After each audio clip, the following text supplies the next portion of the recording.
None of the world's economic systems, socialism, communism, fascism, or the free enterprise system have eliminated the problems of elitism, nationalism, racism, and most of all, scarcity. These are all based primarily on economic disparity. When money is used to regulate and distribute resources for profit, and people and nations are out for themselves, they will seek advantage at any cost. They do this by maintaining a competitive edge, or through military intervention. War represents the supreme failure of nations to resolve their differences. From a strictly pragmatic standpoint, it is the most inefficient waste of lives and resources ever conceived. All of these things can be built with what we know today. It would take 10 years to change the surface of the earth, to rebuild the world into a second Garden of Eden. The choice lies with you. The stupidity of a nuclear arms race, the development of weapons, trying to solve your problems politically by electing this political party or that political party, that all politics is immersed in corruption. Let me say it again. Communism, socialism, fascism, the Democrats, the liberals, there are no Negro problems or Polish problems or Jewish problems or Greek problems or women's problems. They're human problems. It was living through the 1929 Great Depression that helped shape my social conscience.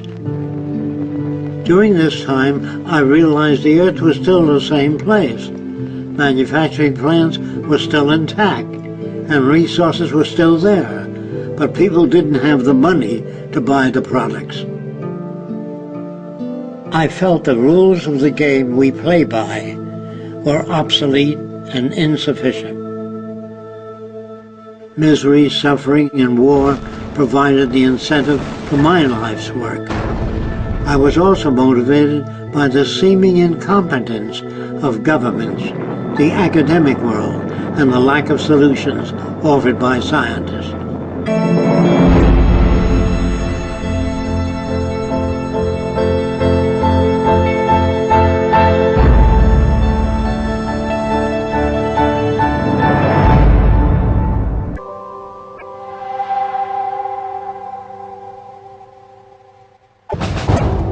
Considering the damage already done to the environment, we are rapidly approaching a point of no return, where nature will dictate the course.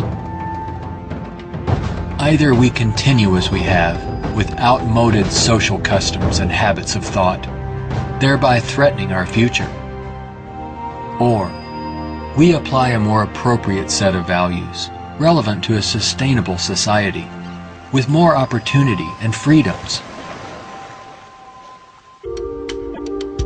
Even a peace treaty cannot prevent another war if the underlying causes are not dealt with.